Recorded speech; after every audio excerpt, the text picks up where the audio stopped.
கடந்த 19 வருஷமா வெறும் பேச்சுவார்த்தையில மட்டுமே இருந்த ஒரு ட்ரேட் டீல் வந்து இன்னைக்கு பேசி முடிச்சிருக்காங்க. அது என்னன்னு பார்க்க போறோம். அதுக்கு முன்னாடி நம்ம சேனலை சப்ஸ்கிரைப் பண்ணிக்கோங்க.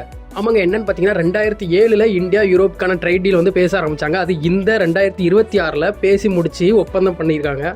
இதனால இந்தியாவுக்கு என்னென்ன பெனிஃபிட் இருக்கு அப்படின்னு பார்த்தீங்கன்னா, இந்தியா வந்து அதிகமான கார்ஸை வந்து யூரோப் கண்ட்ரிலேருந்து இந்தியாவுக்கு இம்போர்ட் பண்றாங்க. அந்த இம்போர்ட் டேக்ஸ் 110% இருந்து 40% குறைய போகுது.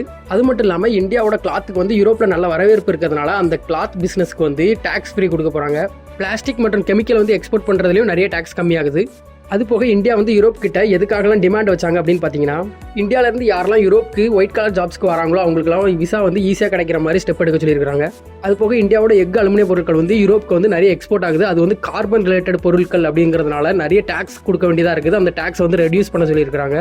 யூரோப் வந்து இந்தியாவுக்கு என்ன டிமாண்ட் வச்சாங்க அப்படின்னு பார்த்தீங்கன்னா, அவங்களோட ட்ரிங்க்ஸ் வந்து இந்தியாவுக்கு இம்போர்ட் ஆகும்போது நிறைய டாக்ஸ் கட்ட வேண்டியது இருக்குது. அந்த டாக்ஸை ரெடியூஸ் பண்ண சொல்லியிருக்காங்க. அதுக்கு இந்தியா என்ன சொல்லியிருக்கு அப்படின்னு பார்த்தீங்கன்னா, படிப்படியாக கம்மி பண்ணுவோம் அப்படிங்கிற மாதிரி சொல்லியிருக்காங்க.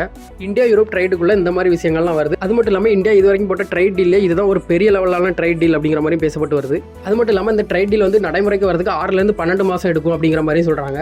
இதுக்கெல்லாம் மேலே என்ன நடந்தது அப்படின்னு பார்த்தீங்கன்னா, இந்த trade deal India Europe trade deal வந்து இன்னைக்கு கன்ஃபார்ம் ஆனதை பார்த்த தலைவன் ட்ரம்ப் வந்து என்ன ஒரு ஸ்டெப் எடுத்திருக்காரு அப்படின்னு பார்த்தீங்கன்னா, யூரோப்பை மிரட்டுற மாதிரி ஒரு அறிக்கை விட்டுருக்காரு. அதில் அப்படி என்ன சொல்லியிருக்காரு அப்படின்னு பார்த்தீங்கன்னா, இந்தியா வந்து ரஷ்யாட்ட இருந்து ஆயில் வாங்குறதுனால தான் இந்தியா மேலே அதிகமாக டேரிஃப் போட்டிருக்கோம், ஆனால் நான் உங்கள் மேலே போட்டதில்லை அப்படிங்கிற மாதிரி அவர் வந்து இன்டெரக்டாக நீங்கள் வந்து இந்தியா கூட டீல் ஓகே பண்ணால் நான் வந்து உங்கள் மேலே டேரிஃப் போடுவேன் அப்படிங்கிற மாதிரி மிரட்டியிருக்காரு. ட்ரம்ப் பண்ண இந்த வேலைக்கு உங்களோட பாயிண்ட் ஆஃப் வியூ என்ன அப்படிங்கிறத கமெண்ட்டில் சொல்லுங்கள். அது போக இந்த மாதிரி வீடியோஸ் தொடர்ந்து பார்க்கணும் அப்படின்னா நம்ம சேனலை சப்ஸ்கிரைப் பண்ணிக்கோங்க.